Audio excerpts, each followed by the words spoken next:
नमस्कार, माझं नाव पंकज वाघ आहे आणि मी एक टीचर आहे. ओके. आणि आपल्याला इंग्लिश भाषा शिकवणार, तेही ग्रॅमॅटिकली. हो, ग्रॅमॅटिकली. तुम्ही म्हणणार की बाबा इंग्लिश भाषेचं ग्रामर तर फार कठीण आहे, जे मला लहानपणापासून आजही येत नाही. काळजी करू नका, मी आपल्याला ग्रामर ओरिजिनल आणि जे जसं आहे ग्रामर तशा पद्धतीने शिकवणार. ओके. कुठलीही त्याच्यामध्ये ट्रिक नाही, काय नाही, काय. ओके. इंग्लिश भाषा हे लॉजिक जर शिकलो आपण तर ती बोलता येईल. कारण की जर तुमच्या ब्रेन मध्ये इंग्लिश भाषेचे कन्सेप्ट, ओके, लॉजिक नसतील तर तुम्ही कसं बोलू शकणार? कारण की आपलं ब्रेन जे आहे हे लॉजिक मागतं. मला असं बोलायचं आहे तर मी कसं बोलेल? ओके. किंवा एक वाक्य जर बोलायचं असेल तर डोकं चक्रावून जातं की कुठे कोणता शब्द घ्यायचा किंवा कुठला काय टेन्स मध्ये बोलायचं किंवा टेन्स मध्ये कुठले हेल्पिंग वर्ब्स वापरायचे किंवा वर्ब कुठले घ्यायचे हे कळत नाही. आता हे कळत नाही याचे भिन्न भिन्न कारण आहे. आपण त्या कारणांमध्ये जाऊ नये. ते कारण तुम्हाला कळेलच, हळूहळू कळेल. मी ते सांगणार नाही, पण ते तुम्हाला कळून जाईल. ओके. आणि आपण इंग्लिश भाषा ओरिजिनल पद्धतीने शिकूया, जशी आहे तशी. आता आपल्याला इंग्लिश भाषा शिकायला काय लागतं? वाक्य बनवायला लागेल. ओके. इंग्लिश भाषा जेव्हा आपण बोलणार, इंग्लिश भाषा आपण जेव्हा बोलणार तर कशात बोलणार? वाक्यामध्ये बोलणार. मग वाक्य जे आहे ते कसं बनवायचं? कारण वाक्यामध्ये तर सब्जेक्ट असतो, वर्ब असतो आणि ऑब्जेक्ट असतो. दिसतात आपल्याला ते तीन गोष्टी. त्यानंतर ऑब्जेक्ट मध्ये बऱ्याचशा गोष्टी आहे. कंजंक्शन आहे, कंजंक्शन लागलं की मग आणखी परत दुसरं वाक्य तयार होतं. ही पद्धत आहे ज्यामुळे बरेचदा एका वाक्यामध्ये कितीतरी वाक्य आपण बोलून जातो. असो, तो एक पुढील भाग आहे आफ्टर कंजंक्शन. त्याच्या पूर्वीच बघूया आपण की सब्जेक्ट, वर्ब अँड ऑब्जेक्ट, आणि त्याच्यामध्ये मग टेन्स आहे. आता हे सब्जेक्ट, वर्ब आणि ऑब्जेक्ट जे म्हणालो मी, हे तर ऍसिडिटीचा पार्ट आहे. आता हे ऍसिडिटी काय आहे? ओके. ऍसिड हा एक वाक्याचा प्रकार आहे ज्याच्यामध्ये आपण आपल्या मनातले विचार व्यक्त करतो, दुसऱ्याकडनं उत्तराच्या पेक्षा नसते. अशा वाक्याच्या शेवटी फुल स्टॉप असतो आणि सुरुवातीला सब्जेक्टनी सुरुवात होते. ओके. बघा, इंटरोगेटिव्ह एक वाक्याचा प्रकार आहे, इम्पेरेटिव्ह एक वाक्याचा प्रकार आहे, एक्सक्लेमेटरी वाक्याचा प्रकार आहे. आणखी एक आहे ज्याला आपण ऑप्टेटिव्ह सेंटेन्स म्हणतो. ओके. तर बघूया सगळं, हळूहळू बघूया सर्व. तर मी पण या कॅमेऱ्याशी फॅमिलियर होण्याचा प्रयत्न करतोय, ज्याच्यामुळे पूर्ण महाराष्ट्रामध्ये मला हे लेक्चर देता येईल. आणि जे काही कानाकोपऱ्यातले मुलं आहेत, खेड्यापाड्यातले मुलं आहेत, ज्यांना इंग्लिश भाषा कठीण जाते, अशा मुलांना माझी शिकवणी त्यांच्यापर्यंत पोहोचेल आणि ते त्यांची भाषा चांगली, ते त्यांची इंग्लिश भाषा चांगली करू शकेल. अजिबात घाबरायचं नाही. खूप सोपी आहे इंग्लिश भाषा, ज्याला मी खूप सोप्या पद्धतीने शिकवणार आहे. ओके. तर आपला विषय सुरू होता की आपल्याला इंग्लिश बोलायचं आहे. बोलतो म्हटले की वाक्य लागतील, आणि वाक्य लागले तर वाक्य बनवायचं कसं? आता ते एका लेक्चरमध्ये किंवा मी एका दिवसामध्ये किंवा काही थोड्या दिवसामध्ये तर नाही होणार. याला काही महिने लागतील. माझ्याकडे कुठली जादू तर नाहीये, बरोबर? मी तर शिकवणार आहे. त्यानंतर ते तुम्हालाही करावं लागेल. त्यानंतर तुम्हाला बोलावं लागेल. मी शिकवल्यावर ते तुम्हाला बोलावं लागेल, आणि तुम्ही जर बोलले नाही तर तुम्हाला इंग्लिश बोलता येणार नाही. जर आपल्याला पाण्यामध्ये पोहायचं आहे तर पाण्यात उतरावं लागेल ना. जर तुम्ही पाण्यामध्ये उतरलेच नाही तर पोहता कसं येणार? बरोबर? काही हरकत नाही. मी तुमची ते प्रॅक्टिस करून घेईन. मी सोबत आपण प्रॅक्टिस करूया आणि सोबत इंग्लिश शिकूया. चालेल? ओके. चला, तर आपल्याला सेंटेन्स बनवावं लागतं.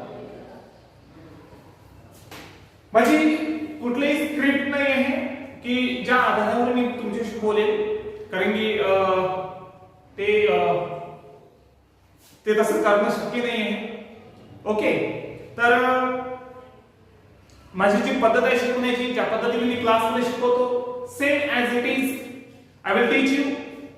ओके, एक सेंटेन्स आहे आणि सेंटेन्स आपण लिहित पण असतो पेपरवर. एखाद्या कागदावर जर आपल्या मनामध्ये काय भाव आहे किंवा काय विचार आहे, जर ते मांडायचे असतील तर आपल्याला वाक्य लिहावं लागेल, कन्स्ट्रक्ट करावं लागेल, पॅराग्राफ लिहावं लागेल. जसं की काही विद्यार्थी आहेत, BCom, BSc, BA, pharmacy, engineering, medical, CA, CS, CWA, UPSC, MPSC चे बरेचसे विद्यार्थी आहेत की ज्यांना लिहावं लागतं. बरेचसे मुलं पाठांतर करून जातात आणि मग आठवू लिहितात, आठवण करू लिहितात. काही जणांना आठवतं, काही जणांना आठवत नाही. ओके, चला, ज्यांना आठवतं त्यांची मेमरी खूप चांगली आहे, त्यांनी त्याचा फायदा घ्यावा.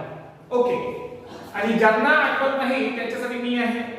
ठीक आहे, ओके, चला. तर वाक्य असतं ज्याच्यामध्ये काय म्हणालो मी की सब्जेक्ट आहे, वर्ब आहे आणि ऑब्जेक्ट आहे आणि फुल स्टॉप आहे. हा एक वाक्याचा प्रकार आहे. जसे आपण वाक्याचे प्रकार आपण 4 बघूया. पाचवा जे मॉडर्न ग्रामरियन आहे त्यांचं असं म्हणणं आहे की इंग्लिश मध्ये 5 प्रकार आहे आणि ट्रेडिशनल ग्रामरियन आहे त्यांचं असं म्हणणं आहे की इंग्लिश मध्ये 4 प्रकार आहेत. तर मग 5वा प्रकार पूर्वीचे लोक बोलत नसायचे का? नाही, असं नाहीये. 5वा प्रकार ते बोलायचे, पण मॉडर्न ग्रामरियननी त्याला वेगळं केलं, फक्त त्याला एक वेगळं नाव दिलेलं आहे, बाकी काहीच नाहीये. ओके, चला. तर वाक्यांच्या प्रकारांमधला हा एक प्रकार आहे ज्याची सुरुवात सब्जेक्ट पासून झालेली आहे आणि वाक्याच्या शेवटी फुल स्टॉप आलेला आहे. ओके, तर सब्जेक्टच्या जागी काय काय येऊ शकतं? तर सब्जेक्टच्या जागी नाउन येऊ शकतं. कधी कधी पूर्ण सेंटेन्स सुद्धा सब्जेक्ट बनतं. हो, पूर्ण सेंटेन्स सुद्धा सब्जेक्ट बनतं. ते एक वेगळी लेवल आहे. सुरुवातीला आपण हळूहळू शिकूया. ओके, आपण त्या लेवलवर पोहोचू. वर्बचे वेगवेगळे प्रकार आहेत. आता वर्बचे प्रकार कोणते? तर बेस फॉर्म आहे, प्रेझेंट फॉर्म आहे, पास्ट फॉर्म आहे, पास्ट पार्टिसिपल आहे, प्रेझेंट पार्टिसिपल आहे, जिरंड आहे, इन्फिनिटिव्ह आहे. हो, तुमच्यातले बहुतांश लोकांनी, मी इथे बहुतांश हा शब्द मुद्दाम वापरतोय कारण की हा पूर्ण व्हिडिओ माझा पूर्ण मराठी रसिक बघणार आहे. रसिक म्हणायचं की मराठी विद्यार्थी किंवा पूर्ण महाराष्ट्रामध्ये हा माझा व्हिडिओ बघणार आहे. तर त्यामुळे मी जे की तुम्हाला शिकवणार ते पूर्णतः ओरिजिनल इंग्लिश असेल. याच्यामध्ये कुठलीही ट्रिक नाही, काही नाही. ओके, पूर्ण लॉजिक कन्सेप्ट. ओके, याच्या बेसवर आपण इंग्लिश शिकूया. तर वर्बचे प्रकार आहेत. त्यानंतर मी जस्ट ओळख देतो तुम्हाला करून, ज्याच्यामुळे आपल्या क्लासला एक गती आणि एक सुरुवात होऊन जाईल आपल्या क्लासची. ओके, तर हेल्पिंग वर्ब्स पण आहे ज्याला आपण एमिजार, okay, was verb, shall be, will be. Okay, these are helping verbs. Primary, modal and marginal. Okay, these are helping verbs. हेही आपल्याला शिकावं लागेल. ऑब्जेक्ट शिकावं लागेल. आता ऑब्जेक्ट म्हणजे काय? तर ऑब्जेक्ट मध्ये ना, आता ऑब्जेक्ट म्हणजे काय तर ते आपण हळूहळू बघूया. ओके, एकाएकी तुम्हाला समजणार नाही. मी तुम्हाला असं काय सांगितलं की ऑब्जेक्ट म्हणजे कर्म, ते मलाही कळलेलं नव्हतं जेव्हा मी हायस्कूल मध्ये होतो. ओके, एनिवे, तर मी तुम्हाला असं सांगणार नाही की ऑब्जेक्ट म्हणजे कर्म, ओके, सब्जेक्ट म्हणजे कर्ता किंवा वर्ब म्हणजे क्रियापद. तुम्हाला समजेल अशा पद्धतीने सांगेल. ठीक आहे, चला. तर ऑब्जेक्ट मध्ये काय काय येतं? खूप साऱ्या गोष्टी येतात, खूप सारे वर्ड्स येतात. ओके, प्रीपोजिशन्स आहे, ऍडजेक्टिव्हज आहे, ओके, आर्टिकल आहे, कंजंक्शन आहे, ओके, ऍडवर्ब आहे. ओके, खूप साऱ्या गोष्टी आहेत ज्या आपण ऑब्जेक्ट मध्ये वापरतो. आणि एक वाक्य बनतं ज्यामुळे तुम्हाला काय म्हणायचं आहे ते पुढच्या व्यक्तीपर्यंत पोहोचतं. म्हणजे तुम्हाला काय म्हणायचं आहे ते पुढच्या व्यक्तीपर्यंत पोहोचेल आणि त्याला त्या व्यक्तीला ते समजेल.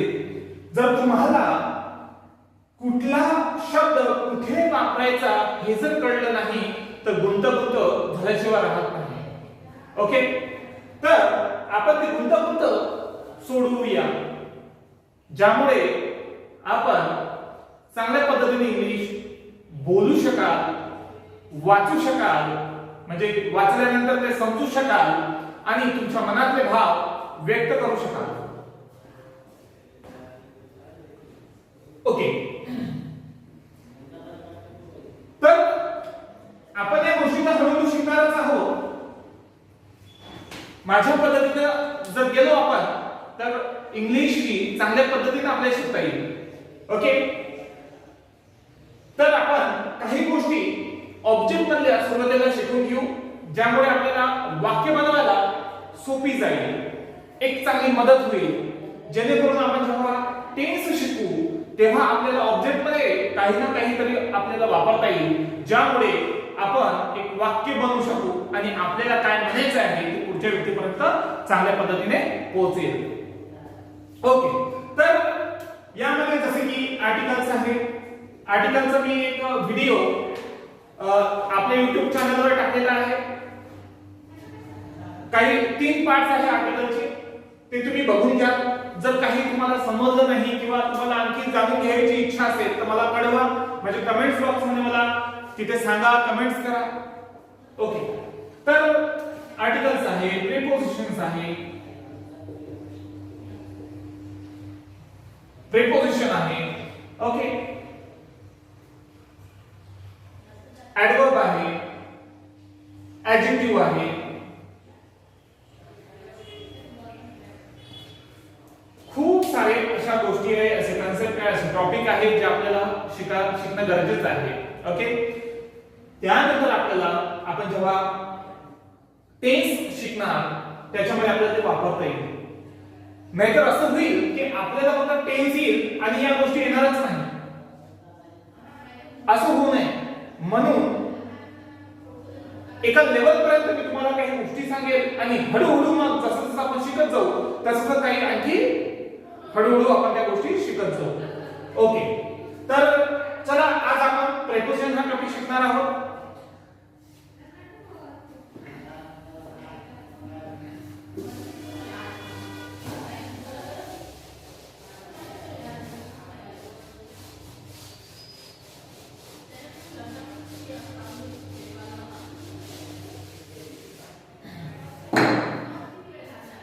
ओके, तर मी तुम्हाला विचारतोय की प्रेपोजिशन म्हणजे काय.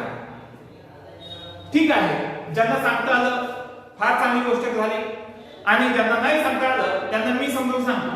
ओके, काही काळजी करू नका, खूप सोपी आहे, खूप सोपी आहे, खूप सोपी आहे. ओके, तुम्हाला शिकल्यानंतर ते कळूनच जाईल. ओके, चला प्रेपोजिशन. What is preposition? हो, नाही, on, up, over, above हा हे preposition आहे. पण preposition म्हणजे काय?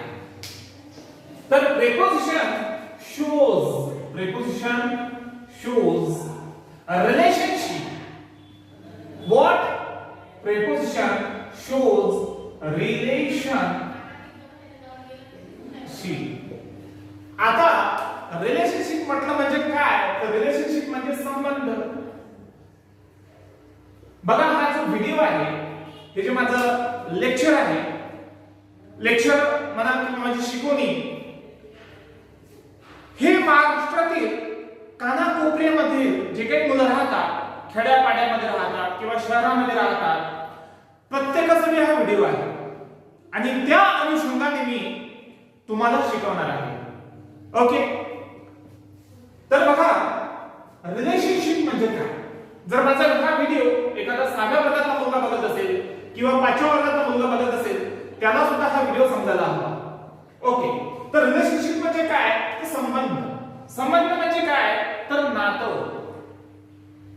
आता नातं म्हणजे काय, जसं की वडिलांचं एका मुलाचं नातं असतं, बाप लेकाचं नातं असतं, एका आईचं आणि एका मुलीचं जसं माय लेकीचं नातं असतं, किंवा एका भाषाचं आणि मामाचं जसं नातं असतं, ते नातं इथे नाही, ते संबंध इथे नाही. किंवा भावाचा संबंध, भाऊ भाऊ, तो इथे नाही. ओके, मित्रांचे संबंध असं नाही, अशी रिलेशन नाही, अशी रिलेशन नाही. इथे हे रिलेशन येत नाही, तर इथे संबंध लागेल, पण कसा ते आपण बघूया. पण तुम्हाला एक तर कल्पना आलेली आहे डोक्यात की नाही बाबा, हा संबंध येणार आहे आणि प्रेपोजिशन हे संबंध दाखवणार आहे. Okay, shows relationship between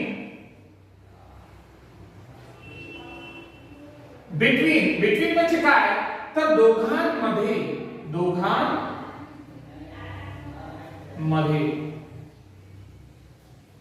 between म्हणजे काय तर दोघांमध्ये. ओके, हा एक प्रेपोजिशन आहे. शोज म्हणजे काय रे, दाखवणे म्हणजे दाखवते. आपण इथे दाखवते घेऊन घेऊ जेणेकरून प्रत्येकाला कळेल. Okay, preposition shows relationship between म्हणजे दोघांमध्ये. नाही तसं नाही, जसं की बाप आणि मुलगा म्हणजे बाप ले दोघं इथे पण आहे, पण हे बायोलॉजिकल रिलेशनशिप झालेली आहे.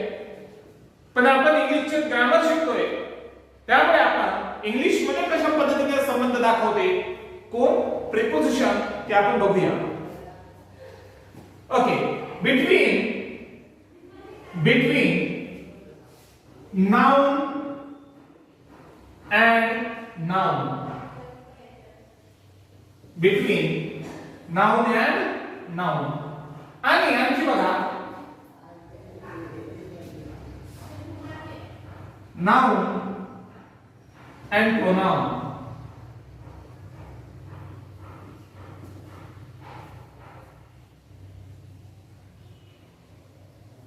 Noun and pronoun. तर preposition shows relationship between noun आणि नाउन म्हणजे नाउन मध्ये आणि दुसऱ्या नाउन मध्ये काय दाखवणार संबंध दाखवणार. बघूया आपण हळूहळू कशा पद्धतीचे संबंध असतात, कशा पद्धतीने संबंध दाखवले जातात, ज्याच्यामुळे आपण ते प्रॉपर पद्धतीने वापरू शकू. ओके, ज्यामुळे त्याचा काहीतरी अर्थ लागेल. ओके, कळेल. थांबा, थोडं घाई करू नका, शिकत आहोत आपण. ओके, शिकणं झालेलं नाही आपलं. ठीक आहे, हा क्लास लेक्चर झालेला नाही. होऊ शकतं या शिकवणीची किंवा या पार्टचे माझे आणखी काही पार्ट्स बनतील. ओके, तर लक्ष द्या. Noun and pronoun. Okay, pronoun म्हणजे काय तर कुठल्याही नाउनच्या ऐवजी वापरल्या जाणारे नाउन जे असतात त्यांना आपण प्रोनाउन म्हणतो. प्रोनाउन सुद्धा एक नाउनचा प्रकार आहे आणि नाउन मध्ये बरेचसे नाउनचे प्रकार आहेत, जसे की प्रॉपर नाउन आहे, कॉमन नाउन आहे, प्रोनाउन आहे, इंडिकेटिव्ह नाउन आहे, डेमॉन्स्ट्रेटिव्ह नाउन आहे, कलेक्टिव्ह नाउन आहे, मटेरियल नाउन आहे. आपण हे सर्वच नाउन शिकणार आहोत, ज्यामुळे आपल्याला प्रॉपर इंग्लिश बोलता येईल. आपण निव्वळ इंग्लिश शिकायची म्हणून शिकत नाही आहोत किंवा बोलायची म्हणून बोलत नाही आहोत. तर बोलताना एक स्टँडर्ड मेंटेन झालं पाहिजे. किंवा वाचताना काय असतं, प्रत्येक लेखकाची व्होकॅब्युलरी वेगळी असते. ठीक आहे, त्यांची लिहिण्याची शैली वेगळी असू शकते. त्यानंतर आपल्याला जर चांगलं इंग्लिश येत नसेल तर आपण ते पुस्तक प्रॉपर समजू शकणार नाही. आणि जेव्हा आपण ते पुस्तक वाचू तेव्हा त्या सेंटेन्सचा प्रॉपर इंटरप्रिटेशन आपल्याला करता येणार नाही. ओके, म्हणजे समजणार नाही. तर असं होऊ नये, त्यामुळे आपल्याला इंग्लिश प्रॉपर शिकावीच लागेल. म्हणून मी तुम्हाला नाउनचे सर्व प्रकार शिकवणार आहे. ओके, तर आता तुमच्यापैकी नाउन म्हणजे कोणाला काही समजत नाही का मला सांगा, कमेंट बॉक्स मध्ये टाकाल. नाउन म्हणजे जर कोणाला नाही समजलं मी तरी सांगून देतो. की नाउन म्हणजे काय असतं? नाउन म्हणजे नाम. आता जे कोणी काही लोक हिंदी असू शकतात तर त्यांना संज्ञा असतं. बघा, सर्वच मुलांना संज्ञा किंवा नाम समजेलच असं नाही आहे. त्यामुळे आपण त्याला फार सोपं करून शिकूया. नाउन म्हणजे एक सरळ आणि सोप्या भाषेत नाव असतं. ओके, सरळ आणि सोप्या भाषेत नाव. जसं की माझं नाव आहे पंकज, तर हे पंकज प्रॉपर नाउन आहे. ओके, मी टीचर आहे, तर टीचर मला कोणी टीचर म्हणून संबोधतात, राईट? तर टीचर हे कोणतं नाउन आहे? टीचर हे कॉमन नाउन आहे. ओके, जसं गोल्ड आहे, गोल्ड एक नाव आहे त्या वस्तूचं ज्याला आपण मटेरियल नाउन म्हणतो. ओके, तर असंच आहे की जे नाव असतात कुठल्या वस्तूला, ओके, व्यक्तीला, ओके, आणखी सोबत वस्तू, व्यक्ती, प्राण्यांना जे काही नाव दिलेले आहे ते नाव म्हणजे नाउन. क्लिअर झालं? ओके, आणखी हळूहळू होईलच. चला, नाउन, प्रोनाउन. प्रोनाउन म्हणजे काय? तर कुठल्या तरी नाउनच्या ऐवजी वापरल्या जाणाऱ्या शब्दाला, नाउनला कुठल्या तरी नाउनच्या ऐवजी वापरल्या जाणाऱ्या नाउनला आपण प्रोनाउन म्हणतो. जसं की पंकज घरी नाही, he went to school, he will come at home in evening. आता या वाक्यामध्ये Pankaj is not at home.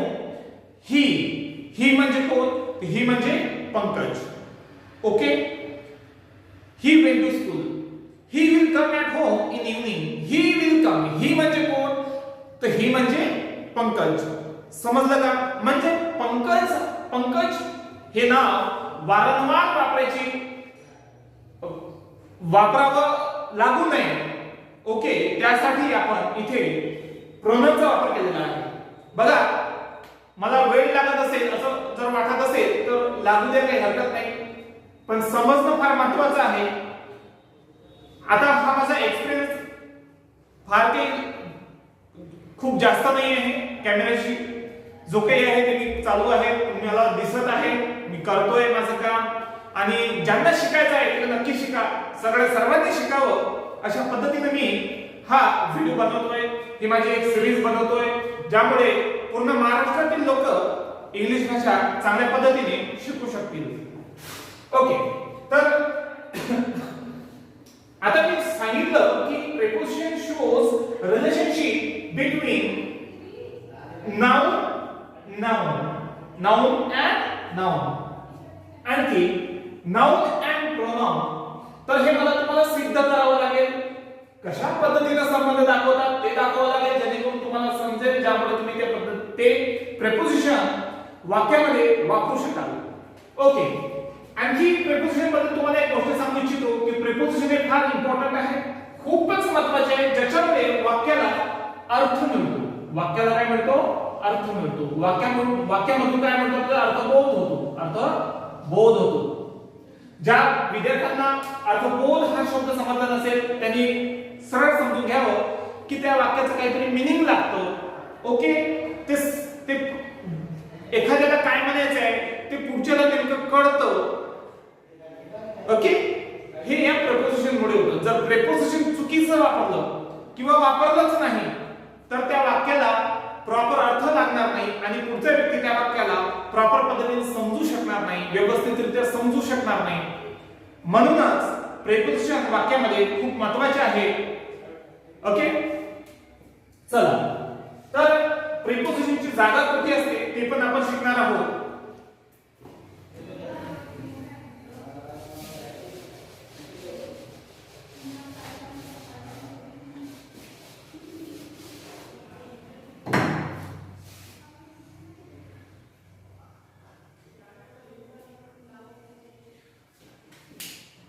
आपला हा टॉपिक संपलेला नाही आहे, चालू आहे. ओके, बघा, प्रेपोजिशन एक उदाहरण देतो तुम्हाला. एक उदाहरण देतो ज्याच्यावरून तुम्हाला एक प्रेपोजिशन काय आहे आणि ते संबंध कशा पद्धतीने दाखवतात, ओके, आणि ते अर्थबोध कसं देतात आणि किती महत्त्वाचे आहे ते कळेल. प्रेपोजिशन खूप महत्त्वाचे आहे. जसं की एक उदाहरण आहे, एक उदाहरण घेऊया आपण.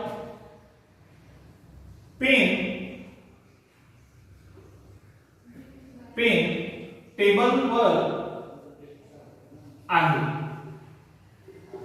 बघा, सर्वांना समजेल या पद्धतीने मी इथे शब्द वापरणार आहे. इथे आपण टेबलला मेज म्हणतो मराठी भाषेमध्ये, सर्वांना समजेल असं नाहीये, त्यामुळे आपण सर्वांना समजेल या पद्धतीने शब्द घेऊ. Okay, the pen. इथे मी द यासाठी वापरला, स्पेसिफिक पेन बद्दल बोलतोय त्यामुळे द पेन. बघा, ज्या मुलांना स्पेसिफिक समजलं नसेल तर नेमका पेन, मी एखाद्या नेमक्या पेनाबद्दल बोलतोय म्हणून मी तिथे द वापरलेला आहे. ओके, सांगेल मी नंतर हा concept. The pen is on the table. Table सुद्धा स्पेसिफिक झालेला आहे, नेमका टेबल झालेला आहे, इथे निश्चित टेबल झालेला आहे. तर पहिली आपण एक गोष्ट समजून घेऊ की प्रेपोजिशनची जागा कुठे असते. मराठी भाषेमध्ये आपण प्रेपोजिशन कुठे वापरतो? शेवटी. ज्यासाठी प्रेपोजिशन वापरलेलं आहे त्याला लागून शेवटी आपण ते प्रेपोजिशन वापरतो. टेबल वर. जसं की आता एक राहिलं होतं ऑन म्हणजे होते वर. हे सर्वांना माहिती आहे, सर्वांना जमतं. ओके, इथे मी ऑन लिहिलेलं आहे, ठीक आहे. इथे राहून गेलेलं होतं शिकवता कारण की डोक्यामध्ये एक तर शिकवणं पण आहे, आणखी माझ्या समोर हा मोबाईल आहे, ओके, हा कॅमेरा आहे आणि शूटिंग सुरू आहे, तर हे थोडं होतं. ठीक आहे, मी याला ओव्हरकम करेल, होऊन जाईल. चला इथपर्यंत तर ओके. चला लक्ष द्या. Okay, the pen is on the table. आपण टेबलवर म्हटलं तर जे मराठीमध्ये जे प्रेपोजिशन आहे ते आपण कुठे वापरलं? शब्दाच्या शेवटी. तसंच इंग्लिश मध्ये बघा, टेबल वर म्हणजे त्या टेबलच्या सुरुवातीला. म्हणजे ट्रेन आहे, ट्रेनचं इंजिन जे आहे ते इंग्लिश समजा, ओके, आणि जे हिरवी झंडी दाखवतात ते मराठीचं प्रेपोजिशन समजा. ठीक आहे, ओके. नाही समजलं? बघा, ट्रेनचे इंजिन जे आहे, ट्रेनचं जे इंजिन आहे ते इंग्लिश चं प्रेपोजिशन तिथे येईल. म्हणजे ज्या शब्दासाठी तुम्ही वापरता त्या एक सेकंड ज्या शब्दासाठी तुम्ही वापरताय त्याच्या सुरुवातीला त्याची जागा येईल प्रेपोजिशनची, आणि मराठीतलं जे प्रेपोजिशन आहे ते कुठल्या तरी प्राण्याचं जे सपोर्ट आहे ते मागं असतं. ओके, त्या पद्धतीने मराठीचं प्रेपोजिशन काम करतात. ओके, तर पेन टेबलवर आहे याचा अर्थ काय? तर एक पेन आहे जो एक नेमका पेन की जो एका नेमक्या टेबलवर आहे. कळतं पुढच्याला? अरे मला तो पेन दे बरं, टेबलवरचा पेन. अरे तो पेन टेबलवर आहे ना? नाही, हो, पेन टेबलवरच आहे. हो, the pen is on the table. The pen is on the table. हो, पेन टेबल. म्हणजे त्याला कळलं की तो गेला. ठीक आहे, ओके. तर हे वाक्य कळलं. जर इथला मी वर कट केला किंवा वर काढला किंवा वापरलाच नाही तर काय होईल? पेन टेबल आहे. मला सांगा, पेन टेबल आहे, हा टेबल आहे का? आहे का हा टेबल? नाही. म्हणजे म्हणायचं काय आणि अर्थ निघाला काय? कारण मी वाक्यामध्ये प्रेपोजिशन्स वापरला नाही. तसंच इंग्लिश मध्ये बघा, इंग्लिश मध्ये पण तोच गोड होणार आहे. The pen is the table म्हणजे द पेन आहे टेबल. असं कसं होणार आहे? याला का चार पाय आहे का? आपण यावर नोटबुक टेक्स्टबुक ठेवून अभ्यास करतो का? नाही ना.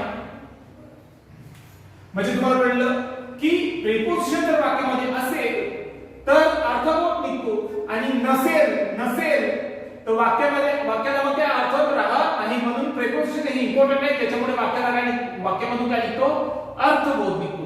तुम्ही साधं सरळ जर समजलं तर वाक्याला एक अर्थ मिळतो. ओके, तर आपण इथे वापरू पेन टेबलवर आहे. The pen is on the table. The pen is on the table. तर इथे काय झालेलं आहे, आता हे तुम्हाला एक गोष्ट कळलेली आहे.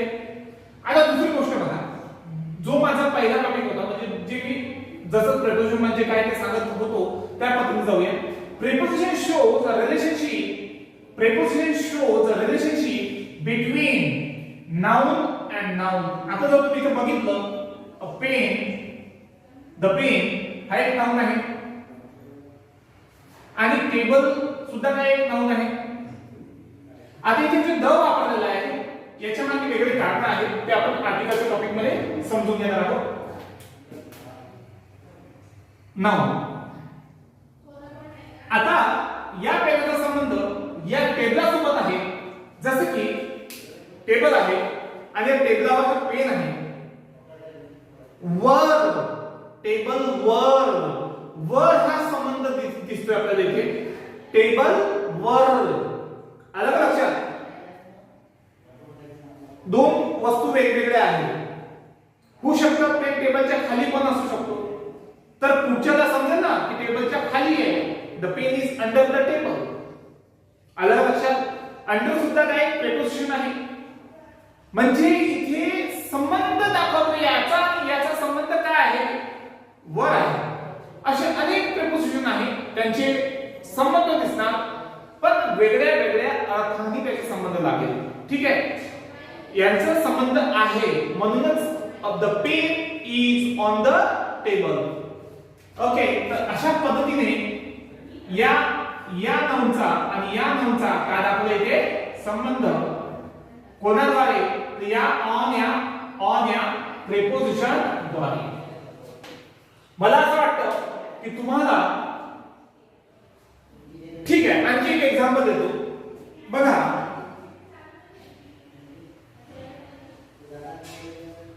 रवी